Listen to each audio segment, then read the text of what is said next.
Hola, hola, un saludo muy especial. Bienvenidos a Sinergia Informativa, un programa que está hecho para personas informadas, inteligentes, interesantes y calificadas como usted. Información política, administrativa, que es de interés general. Absolutamente todo lo que pase en los niveles políticos y administrativos. En este Estado social de derecho que nosotros tenemos, que habla de poderes, de ramas del poder, el legislativo, el ejecutivo y el judicial, todos tienen que ver con alguna satisfacción o algún dolor, como por ejemplo lo que vamos a conversar hoy inicialmente con nuestros invitados, que tiene que ver con decisión de la Corte Suprema de Justicia de condenar a casi 8 años de prisión por parapolítica al ex alcalde de Medellín, ex gobernador de Antioquia, ex ministro de Transporte, ex senador de la República, Luis Alfredo Ramos Botero. Y vamos a hablar también sobre el tema de la libertad para Aníbal Gaviria Correa, gobernador de Antioquia, y enseguida les digo en qué sentido. Saludamos primero a nuestros invitados. Hernando Eli Grisales, él es abogado, especialista en derecho penal, en procesal penal, en fin. Bienvenido, doctor Hernando Eli, a Sinergia Informativa. Gracias, doctor Roger. Un respetuoso saludo a usted y a todos sus televidentes. Gracias. Vamos a saludar también a Andrés Úsuga. Él es abogado especialista en Derecho Constitucional y Administrativo. Andrés Úsuga, bienvenido a Sinergia Informativa. Gracias, doctor Roger. Un saludo especial para usted, para el doctor Hernando Eli y para todos nuestros televidentes a esta hora. Bueno, empiezo con usted, Andrés Úsuga, de una vez. ¿Qué le suscita la decisión de la Corte Suprema de Justicia de condenar durante 7 años, 11 meses a Luis Alfredo Ramos Botero por parapolítica?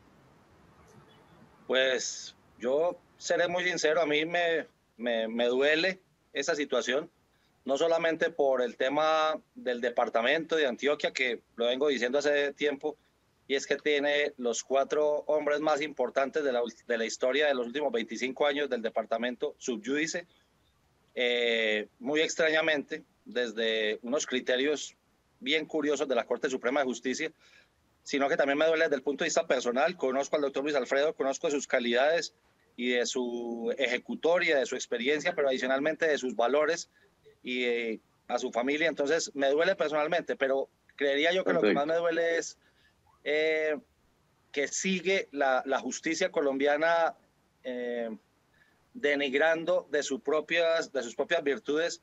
Creo que yo, después de tanto tiempo de esperar una decisión, yo no creo que, no he podido terminar de leer la sentencia, apenas la acabo de adquirir, pero no creo que haya algo especial que no tuvieran hace muchísimo tiempo, como para que hayan dictado sentencia el 1 de octubre del 2021. Entonces, es la morosidad lo que más tristeza le termina dando a uno por este tipo de casos. Y Hernando Eli Grisales, ¿qué piensa respecto de esta decisión de la Corte Suprema de Justicia? Hombre, doctor Roger, como penalista me sorprende que todavía nuestros jueces sigan dándole credibilidad a la simple afirmación no sometida a la corroboración o demostración de lo que se afirma, desconociendo que no todo el que afirma está asistido a la verdad, con una agravante, que aquí la condición de infractor de la ley, respectivamente llamados delincuentes, se antepone a la credibilidad que merece un ciudadano que no ha sido tachado judicialmente mediante una sentencia condenatoria previa. Los que han declarado en contra del señor Ramos en este proceso, que ha cimentado su condena, pues son todas personas al margen de la ley, que les bastó hacer las afirmaciones y con ello simplemente la Corte, para tratar de ocultar su negligencia, desidia en el cumplimiento del debido proceso y el principio de la celeridad, hombre, terminan condenando a una persona con simples afirmaciones, más no con prueba demostrativa de verdad de lo que se afirma en contra del señor Ramos. Bueno, entonces, según lo que les entiendo a ustedes dos, pues respetan, como dicen todos, las decisiones judiciales, pero no están muy de acuerdo. Entonces queda claro que esta sentencia proferida por la Sala Especial de Primera Instancia de la Corte Suprema de Justicia, que con ponencia del magistrado Ariel Augusto Torres, se produce después de 10 años de este proceso. Y cuando se refiere Hernando Eli a testimonios, se refiere a testimonios como el de Juan Carlos Sierra, alias El Tuzo, quien, para que les quede clarito y una vez y pasemos al otro tema, fue quien testimonió que Luis Alfredo Ramos se había reunido por allá por los lados del año 2005 con Ernesto Báez y con Hugo Albeiro Albeiro Quintero, quienes hacían parte o representaban a las Autodefensas Unidas de Colombia y que supuestamente estaban, digamos, buscando beneficios a través del entonces congresista de la República, Luis Alfredo Ramos Botero, para la justicia de paz, ¿cómo se llama esta? La Ley de Justicia y Paz, que se firmó precisamente en el gobierno de Álvaro Uribe Vélez en el año 2005 con las Autodefensas Unidas de Colombia. Queda también de Luis Alfredo Ramos inhabilitado de por vida para ejercer cualquier cargo público y tiene que pagar una multa de 7.000 millones de pesos, y como es de primera instancia, pues tiene derecho a apelar. Bueno, señores, Roger, vamos a lo... Permítame una cosita en eso, para terminar en ese tema. ¿Cuánto hace que la Corte Suprema de Justicia tomó esos testimonios? ¿Cuánto hace que evidentemente tenían los testimonios en esa Corte para tomar la decisión? ¿Y por qué hasta ahorita? Entonces, eso es lo que yo acudo con el tema de la morosidad. Ya, lo cierto es que a Luis Alfredo Ramos le habían dictado medida de aseguramiento y estuvo 6 años privado de su libertad hasta que por vencimiento de términos fue liberado. 3 años, perdón, sí, de 2003 a 2006 o algo así. Perdón, de 2006 a, ¿cuál fue exactamente la época? No, 2015 más o menos hasta 2017 aproximadamente. En noviembre de 2016, aquí lo tengo, noviembre de 2016 fue que quedó libre Luis Alfredo Ramos, y en septiembre de 2013 se le había dictado la medida de aseguramiento. Bueno, pero ¿sabes por qué te lo digo, Roger? Es porque no sé qué fue lo que practicaron nuevo desde ese momento hasta hoy para poder proferir esa sentencia, porque es que creo que las pruebas son las mismas que vienen desde hace mucho tiempo. Por eso te hablo sobre la morosidad del caso. Perfecto, muy bien.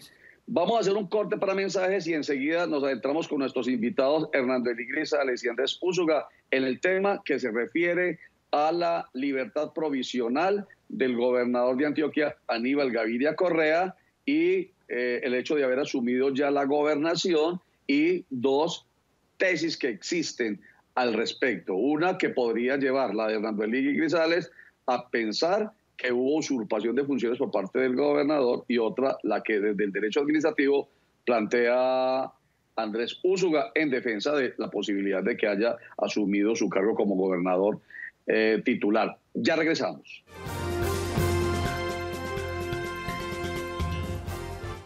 El doctor Hernando Elí Grisales piensa que hay una posible usurpación de funciones por parte del gobernador Aníbal Gaviria Correa porque asumió su cargo nuevamente sin que se conozca autoexpreso de levantamiento, digamos, déjenme decirlo de esta manera, de la medida de aseguramiento que lo tuvo en prisión domiciliaria. ¿Por qué, doctor Hernando Elí? A ver, de manera breve, Roger, para ti, el colega invitado y los televidentes. El acto administrativo que se profirió suspendiendo al señor gobernador no fue un acto propio del Ministerio del Interior o propio del gobierno en pro de enfrentar una situación propia del gobierno. Valga decir, cuando se crea la necesidad de hacer una contratación de prestación de servicios, hay un hecho material y se profiere un acto administrativo y se nombra un funcionario que cumple esa función. Bien, ese acto administrativo derivó de una orden judicial que no fue otra cosa que suspenderlo como consecuencia de la imposición de una medida de aseguramiento. Así las cosas, si el acto administrativo derivó de una orden judicial y ahora se pretende invocar que se suspende la ejecutoria porque desapareció el hecho o el fundamento de derecho, le correspondía al ministerio, no a la jefe de la oficina jurídica del ministerio, hacerlo a título de opinión o de concepto, porque eso fue lo que se le envió al señor gobernador. Lo que se hace en derecho se deshace en derecho. Si se profirió un acto administrativo y hoy se pretende invocar esa suspensión o pérdida de la ejecutoria del acto administrativo, pues tendría que hacerse un pronunciamiento jurídico, no un simple comunicado al destinatario final, que era el señor gobernador. En concreto, el acto administrativo que suspendió al señor gobernador no fue un acto del gobierno frente al propio gobierno, creado por el gobierno para solucionar un problema de gobierno.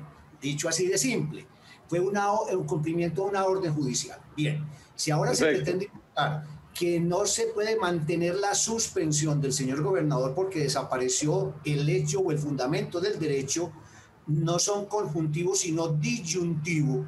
Le correspondía al Ministerio del Interior proferir un acto administrativo particularizando que desapareció el hecho o desapareció el fundamento del derecho, pero no puede usurpar una órbita diferente, porque la división de poderes es clara: ejecutivo, legislativo y judicial. El acto administrativo derivó de una decisión judicial. Ahora, si ya es facultad del gobierno entrometerse en el aparato judicial del Estado, excusas por mi ignorancia en la materia. Bueno, muy bien. Se refiere Hernando Elí Grisales a una comunicación de decaimiento que le envió el Ministerio del Interior a Aníbal Gaviria Correa, en el que se derogan 2 decretos. Uno, el que lo suspende a él y pone como encargado a Luis Fernando Suárez. Y 2, el que le da a Luis Fernando Suárez el encargo de gobernador de Antioquia, mientras Aníbal Gaviria Correa está privado de la libertad. Entonces él se refiere a esa convulsión de decaimiento. Andrés Úsuga, desde el punto de vista administrativo, ¿cuál es su posición? Mi posición, aunque podría ser similar a la del ministerio, creo que difiere un poco. Y tenemos coincidencia con el doctor Hernando Elí en algo. Y es, evidentemente, cada rama del poder público pues tiene su forma de manifestarse. La rama judicial se manifiesta vía sentencias y vía autos, ¿cierto? Ambas llamadas providencias judiciales. Sin embargo, el nombramiento de Luis Fernando Suárez fue un acto administrativo. Esto es la manifestación unilateral de la voluntad por parte de la administración pública que produce efectos jurídicos consistentes en crear, modificar o extinguir derechos y obligaciones. Esta crea una obligación, crea un derecho para Luis Fernando Suárez de asumir las funciones de gobernador.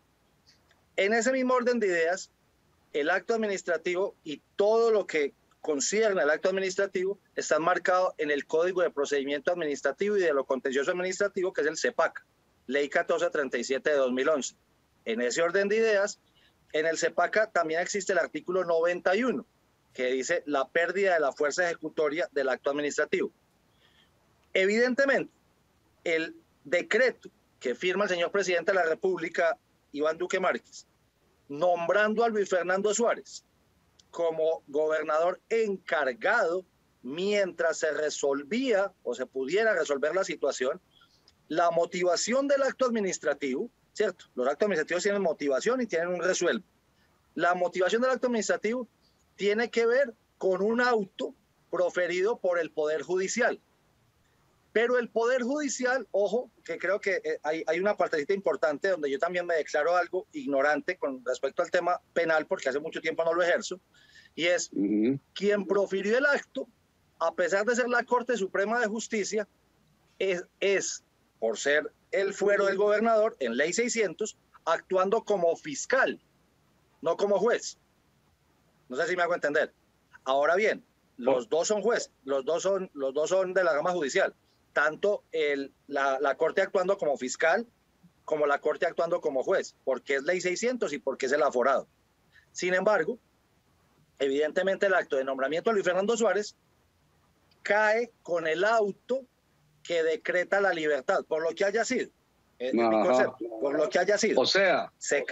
Cuando se cae la motivación de ese acto administrativo, simplemente el ministerio, yo no he visto el concepto, la verdad, dice, por la pérdida de la fuerza ejecutoria del decreto de nombramiento de Luis Fernando Suárez, el señor Aníbal Gaviria queda en libertad y yo no tengo que nombrarlo por medio de un decreto, ni tengo que decretarle la libertad por medio de un decreto. ¿Por qué? Porque él lo nombró fue el pueblo. Él queda en su casa sin ningún tipo de carga judicial y puede ir a ejercer las labores que ejercía antes del auto que acaba de caer. Bueno, ese es mi concepto básicamente. A ver, muy bien. Hay un aspecto, o sea, cuando se habla, ustedes lo hablan y de todas maneras siento como que hay un poquitico de tecnicismo, pero yo lo voy a decir de manera muy sencilla y de manera muy sucinta, cada uno responde si es en ese sentido o no.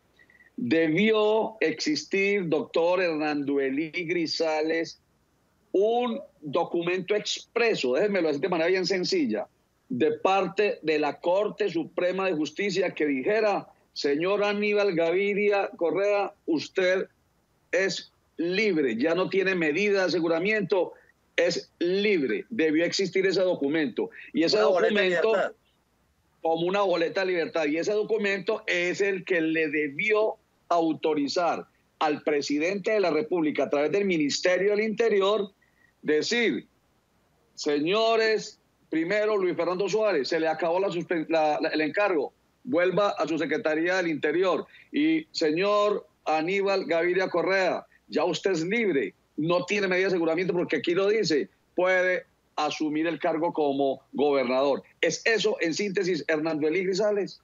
No, doctor Roger, y lo digo con sumo respeto. Una cosa es la consecuencia de la mora del Estado que se autosanciona declarando la libertad del procesado como derecho adquirido por la mora del Estado. Es decir, yo no cumplí con el rito dentro de los 6 meses, no hice el juicio dentro de los 6 meses, entonces yo me autosanciono como Estado y esa carga de sanción la asumo yo y le genera derecho al procesado. Recupere la libertad. Listo. Pero la medida de aseguramiento sigue vigente y esa medida de aseguramiento fundamento del acto administrativo declaratoria de la suspensión. Por eso. Luego, entonces, ¿y quién debió levantar? El gobierno central, perdón. Un minutico, para que no se me haga la idea. El gobierno central no puede revocar una medida de aseguramiento. Eso es de la órbita exclusiva del aparato judicial. No. Pero usted no me entendió. No, usted no me entendió, porque estamos diciendo lo mismo desde un principio. No. ¿Quién debió entonces dar la boleta de libertad, para que me entiendan claramente? O sea, esa revocatoria de la medida de aseguramiento para que el Ejecutivo, a través del Ministerio del Interior, ya pueda obrar tranquilamente sin estar... doctor Roger, permítame, hago una pregunta muy básica para el doctor Hernando Elí, que es experto en Derecho Procesal Penal y Penal, como bien que litiga ya. En las medidas de aseguramiento en domiciliarias, existe boleta de libertad en todos los casos. Y la boleta de libertad es un acto administrativo. Sería más o menos esa la pregunta que yo hago. Sí, sí. Pero como acto administrativo es accesorio, es de segunda categoría, para que me lo entiendan. Lo que aquí se decidió fue la libertad por un vencimiento más no una revocatoria a la medida de aseguramiento. La revocatoria sigue y esa medida de aseguramiento es el fundamento de derecho sustento de la suspensión. Pues si permanece el fundamento de derecho, que es la medida de aseguramiento, entonces no procede la habilitación en el ejercicio del cargo. Muy bien. Que la libertad es una consecuencia de la negligencia del Estado. Y la boleta de libertad es un acto administrativo de simple trámite por el INPEC. Listo. Pero venga, no, lo de la libertad, boleta de libertad es por un ejemplo. ¿Quién debió? No se me alargue, simplemente dígame, así de sencillo, Hernando Elí Grisales, ¿quién debió haber expedido el documento, el auto, el decreto, como lo quiera llamar, de revocatoria de la medida de seguridad contra el gobernador? En este momento, solo la Sala Especial de la Corte Suprema de Justicia, quien es la dueña del proceso en este momento. Exactamente. Y no lo hizo. No de oficio. Y no lo ha hecho. En ese orden de ideas, yo que creería que no se le puede, entonces, imponer una carga adicional al procesado, en este caso el gobernador Aníbal Gaviria, por la falla de la sala, me parece a mí, ¿cierto? Y es más, no solamente al gobernador, al departamento de Antioquia, porque entonces lo que pasaría es, el ministerio le diría, por decaimiento, ya el decreto de nombramiento de Luis Fernando Suárez no está. En ese orden de ideas, como no se ha expedido la boleta de libertad del gobernador Aníbal Gaviria, entonces el gobierno departamental quedaría en un limbo. Mientras la sala no sacara lo que tendría que haber sacado desde el principio. No sé si es lo que... Párenlo ahí, me permiten un instantito, por favor, quédense mascullando, quédense digeriendo esto, que no es nada fácil. Ya regresamos.